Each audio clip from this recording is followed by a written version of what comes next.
إلهنا أنت سيدنا وشفيعنا مصطفى محمد صلى الله عليه وسلم وإلى أرواح أهل الخير كلهم أجمعين خصوصا إلى أرواح الصحابة البدريين. الفاتحة. أعوذ بالله من الشيطان الرجيم.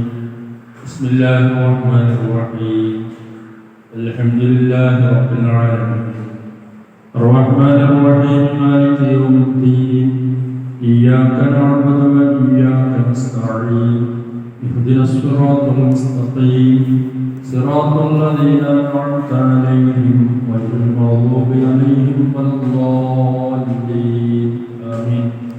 بسم الله الرحمن الرحيم. قل هو الله أحد الله الصمد لم يلد ولم يولد ولم يكن له كفوا أحد. بسم الله الرحمن الرحيم. قل هو الله أحد الله الصمد لم يلد ولم يولد ولم يكن له كفوا أحد. بسم الله الرحمن الرحيم. قل هو الله أحد الله الصمد لم يلد ولم يولد ولم يكن له كفوا أحد. بسم الله الرحمن الرحيم. قل أعوذ برب الفلق من شر ما خلق ومن شر غاسق إذا وقب ومن شر النفاثات في العقد ومن شر حاسد إذا حسد. بسم الله الرحمن الرحيم. قل أعوذ برب الناس ملك الناس إله الناس من شر الوسواس الخناس الذي يوسوس في صدور الناس والناس.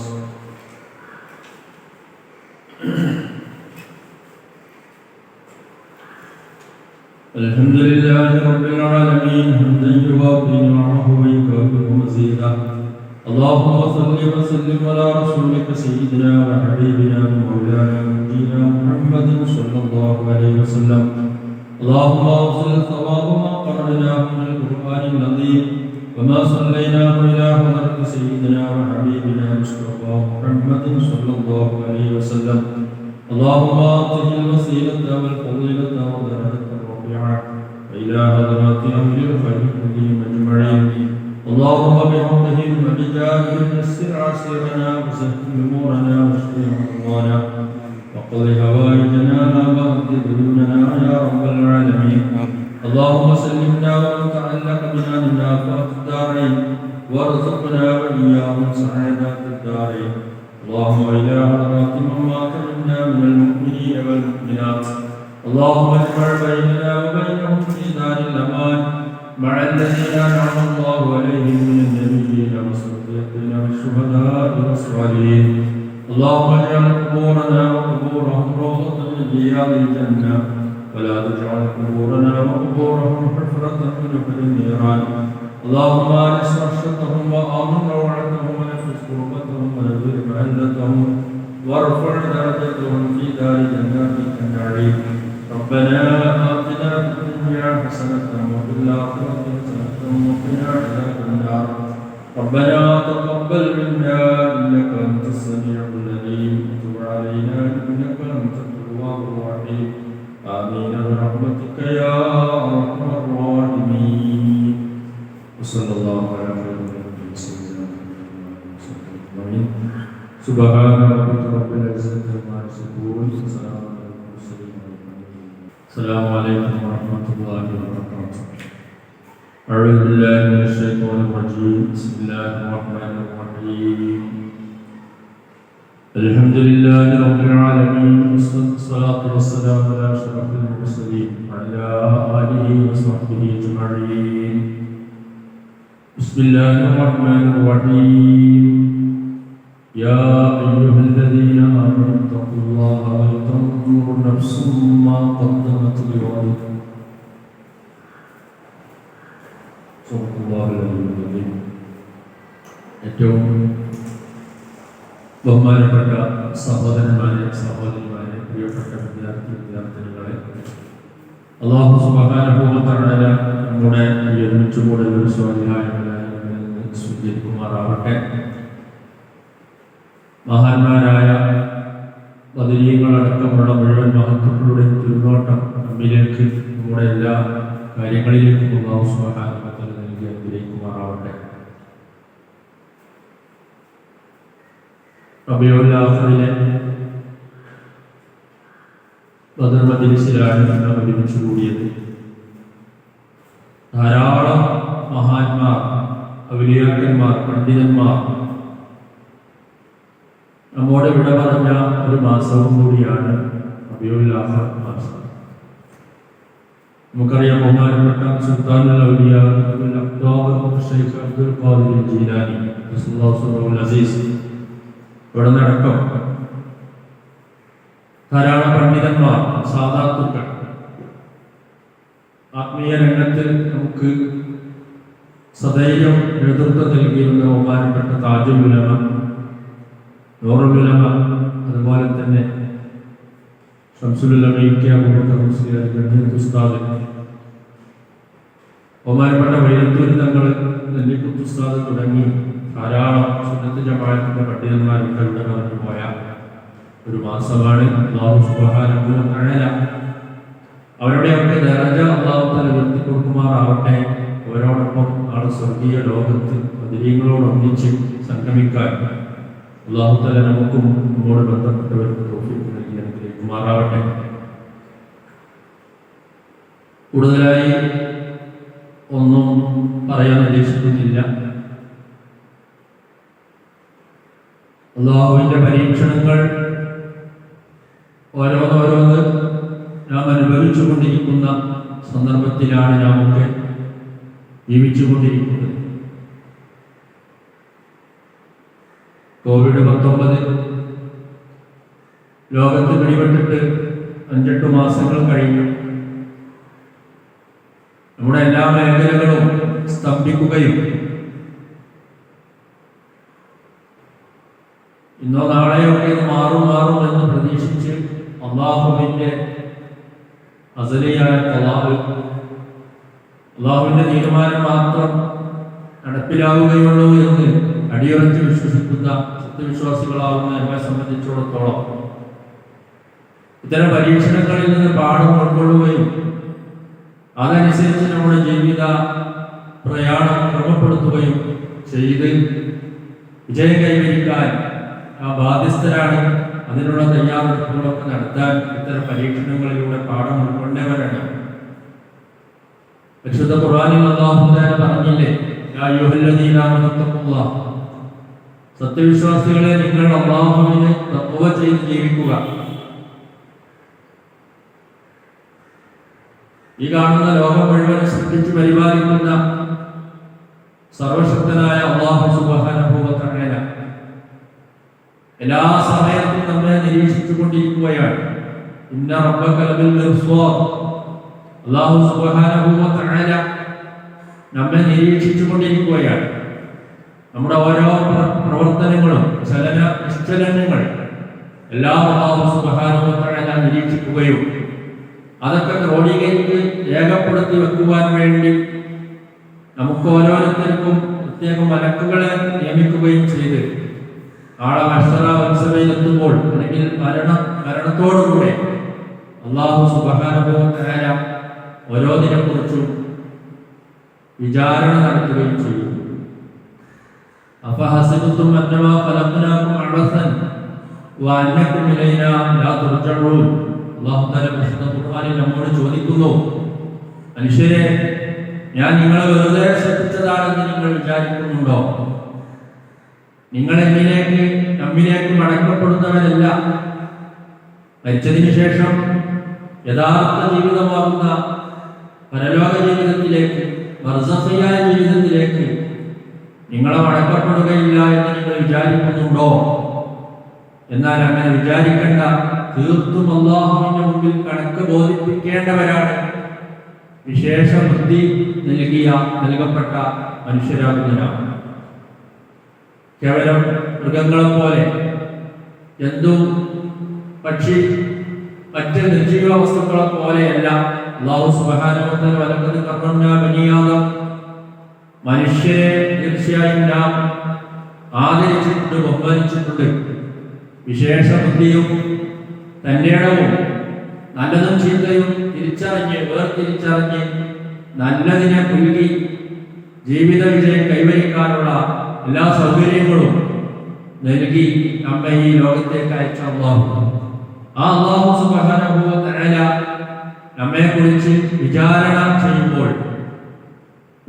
ചെയ്യുന്ന സമയത്ത് കൃത്യമായ മറുപടികൾ പറയാൻ നമുക്കുണ്ടാവണമെങ്കിൽ ഇത്തരം സദസ്സുകളിലൂടെ നാം നേടിയെടുക്കേണ്ട ആത്മീയ ചൈതന്യം, ആ ചൈതന്യം നമ്മുടെ ആത്മാവിനെ ശുദ്ധീകരിച്ചുകൊണ്ട്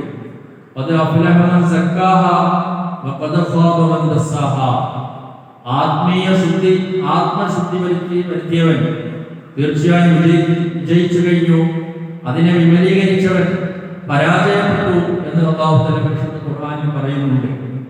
മനുഷ്യരാകുന്ന നാം നമ്മുടെ ഈ പുറമേക്ക് കാണുന്ന ഈ ബോഡി, ശരീരം, ഇത് നശിച്ചു പോകേണ്ടതാണ്. എന്നെന്നും നശിക്കാതെ സൂക്ഷിക്കപ്പെടുന്ന ഒരു വസ്തുവാണ് നമ്മുടെ ആത്മാവ്, വിലമതിക്കാനാവാത്ത റൂഹ് എന്ന് പറഞ്ഞാൽ. ഈ റൂഹ് നമ്മുടെ ശരീരത്തിൽ നിന്ന് വിട്ടുപോകലാണല്ലോ മരണം. ഈ മരണത്തോടുകൂടെ റൂഹിനെ അല്ലാഹു സുബ്ഹാനഹു വ തആല പ്രത്യേകം നിശ്ചയിച്ച സ്ഥലത്ത് സൂക്ഷിക്കുകയാണ്. നല്ല ആളുകളുടെ റൂഹിനെ സൂക്ഷിക്കാനുള്ള സ്ഥലങ്ങളുണ്ട്, ചീത്ത ആളുകളുടെ റൂഹിനെ സൂക്ഷിക്കാനുള്ള സ്ഥലമുണ്ട്. ആ റൂഹ് വേർപെട്ട് കഴിഞ്ഞാൽ നമ്മുടെ ഭൗതിക ശരീരം, ഈ ശരീരം ഖബറിലേക്ക് വെച്ചാൽ നമുക്ക് മണ്ണായി പോകേണ്ടവരാണ്. യഥാർത്ഥത്തിൽ ആ റൂഹ് നശിക്കുന്നില്ല. അങ്ങനെ അല്ലാഹുവിന്റെ ശിക്ഷയും കൂലിയും എല്ലാം നമ്മുടെ ഖബർ ജീവിതത്തിൽ തന്നെ നാം അനുഭവിച്ചു കൊടുക്കുകയാണ്. ഖബറിൽ കിടക്കുമ്പോൾ തന്നെ അറിയാം, അൽ ഖബറു ഇമ്മാ റൗളത്തുൻ മിൻ റിയാദിൽ ജന്ന ഔ ഹുഫ്റത്തുൻ മിനൽ നിറാൻ. റസൂലുള്ളാഹി തങ്ങൾ പറഞ്ഞില്ലേ, ഖബർ എന്ന് പറഞ്ഞാൽ അതൊന്നുകിൽ സ്വർഗത്തിലെ ഒരു തോപ്പായിരിക്കും, അല്ലെങ്കിൽ നരകക്കുണ്ടിൽ നിങ്ങൾക്ക് ഉണ്ടായിരിക്കും. എന്ന് പറഞ്ഞാൽ മരണപ്പെട്ടു പോയതിനു ശേഷം മലക്കുകളുടെ ചോദ്യവും അതിനുള്ള ഉത്തരങ്ങളൊക്കെ കഴിഞ്ഞ് നല്ലവരാണെങ്കിൽ നല്ല നിലക്കുള്ള പ്രതികരണവും സ്വർഗീയ ലോകത്തിൽ നിന്നുള്ള ഒരു പരിമളം നമ്മുടെ ഖബറിലേക്ക് കിട്ടിക്കൊണ്ടിരിക്കുകയാണ്. നേരെ മറിച്ച് ചീത്ത മനുഷ്യനായിരുന്നെങ്കിൽ നരകത്തിൽ നിന്നുള്ള ഒരു അതിന്റെ ശിക്ഷയുടെ അംശം ഖബറിലേക്ക് തന്നെ കിട്ടിക്കൊണ്ടിരിക്കുകയാണ്. ഇതൊക്കെ തീർത്തും വിശ്വസിക്കുന്ന, പൂർണ്ണമായി ഉൾക്കൊണ്ട സത്യവിശ്വാസികളായ നമ്മെ സംബന്ധിച്ചിടത്തോളം ആ കാര്യത്തെക്കുറിച്ച് കൂടുതലൊന്നും പറയേണ്ട ആവശ്യമില്ല. അതുകൊണ്ട് തന്നെ എൻ്റെ പ്രിയപ്പെട്ട സുഹൃത്തുക്കൾ, സഹോദരന്മാർ, സഹോദരിമാർ, ഇത്തരം നമുക്ക് അല്ലാഹു സുബ്ഹാനഹു വ തആല നൽകിയ വളരെ വിശേഷപ്പെട്ട ആയുസ് ഒരു സ്ഥലത്ത് നിന്നും വാങ്ങാൻ കിട്ടാത്ത, അല്ലാഹു തആല കണക്കാക്കി വെച്ച ആയുസ് വളരെ വിലപ്പെട്ടതാണ്. നാം എത്ര കാലം ജീവിച്ചു എന്നല്ല, ജീവിച്ച കാലത്ത് എന്തെല്ലാം നന്മകൾ ചെയ്തു, സുഹൃത്തങ്ങൾ എന്തൊക്കെ ചെയ്തു, അല്ലാഹുവിന്റെ പ്രീതിക്ക് വേണ്ടി എന്തൊക്കെയാണ് നാം ചെയ്തത്. അല്ലാഹു തആല പരിശുദ്ധ ഖുർആനിൽ ചോദിക്കുകയല്ലേ, വൽതൻദുർ നഫ്സും മാ ഖദ്ദമത് ലിയൗം. ഓരോ ശരീരവും നാളേക്ക് വേണ്ടി, എന്ന് വെച്ചാൽ മരണശേഷം ആ സുഖകരമായ നല്ല ജീവിതത്തിലേക്ക്, മരണത്തോടുകൂടെ ജീവിതം തുടങ്ങുകയാണ്. ഈ നശ്വരമായ ലോകത്തിൽ നിന്ന് ശാശ്വതമായ ലോകത്തേക്ക് നാം പോവുകയാണ്.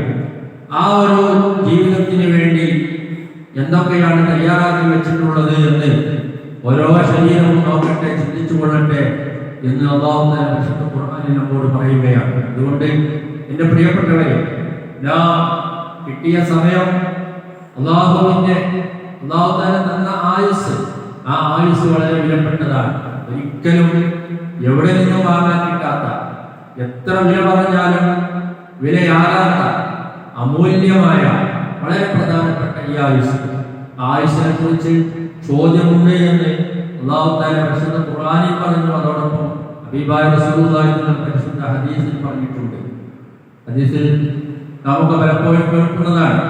നാളെ മഹ്ശറ സഭയിൽ പ്രധാനപ്പെട്ട 4 കാര്യങ്ങളെ കുറിച്ച് ചോദ്യം ചെയ്യാതെ അല്ലാഹു സുബ്ഹാനഹു വ തആല ഒരടി മുന്നോട്ട് വെക്കാൻ അനുവദിക്കുകയില്ല. അതിൽപ്പെട്ട വളരെ പ്രധാനപ്പെട്ട ഒരു കാര്യമാണല്ലോ ആയുസ്. അല്ലാഹു തആല നൽകിയ ആയുസ്സിനെ എന്തിനൊക്കെയാണ് ചെലവഴിച്ചത്, ആയുസ്സിനെ എന്തിനു വിനിയോഗിച്ചു എന്ന് അല്ലാഹുവിന്റെ ചോദ്യം ഉണ്ടാകും. ആ സമയത്ത് വ്യക്തമായ മറുപടി പറയാൻ നമുക്ക് സാധിക്കണം. നാം അനുസ്മരിക്കുന്നത് ബഹുമാനപ്പെട്ട മഹാന്മാരായ ബദരീങ്ങളെ കുറിച്ചാണല്ലോ. ബദരീങ്ങളിൽപ്പെട്ട ഓരോരുത്തരും, ബദരീങ്ങളാണെന്ന മുഴുവൻ സഹാബാക്കളും മഹത്തുക്കളും ഔലിയാക്കന്മാരും നബിയാക്കന്മാരും ഒക്കെ അള്ളാഹുവിന്റെ പ്രീതിക്ക് വേണ്ടി അവരെ ജീവിതത്തിന് സ്വയം അർപ്പിച്ചുകൊണ്ട്, അവരുടെ എല്ലാ കാര്യങ്ങളും അള്ളാഹുവിൽ അർപ്പിച്ചുകൊണ്ട്, പരിശുദ്ധ ദീനുൽ ഇസ്ലാമി വില കൽപ്പിച്ചുകൊണ്ട്, അതിന് മുഖ്യ സ്ഥാനം നൽകിക്കൊണ്ട് അവരെ ജീവിതം ക്രമപ്പെടുത്തുകയും വിജയം കൈവരിക്കുകയും ചെയ്തവരാണ്. അങ്ങനെയുള്ള ഒരു ജീവിതക്രമം നമ്മിൽ നിന്ന് ഉണ്ടാകാനുള്ള ശ്രമം ഉണ്ടാവണം. അതാണ് ഈ സമയത്ത് നിങ്ങളോടും എന്നോടും പിന്നെ നിങ്ങളോടും എനിക്ക് ഉണർത്താനുള്ളത്. അല്ലാഹു സുബ്ഹാനഹു വ തആല അതിനുള്ള തൗഫീഖ് നൽകുമാറാവട്ടെ എന്ന് ദുആ ചെയ്തുകൊണ്ട് നമ്മുടെ മറ്റു പരിപാടികളിലേക്ക് പ്രവേശിക്കുകയാണ്.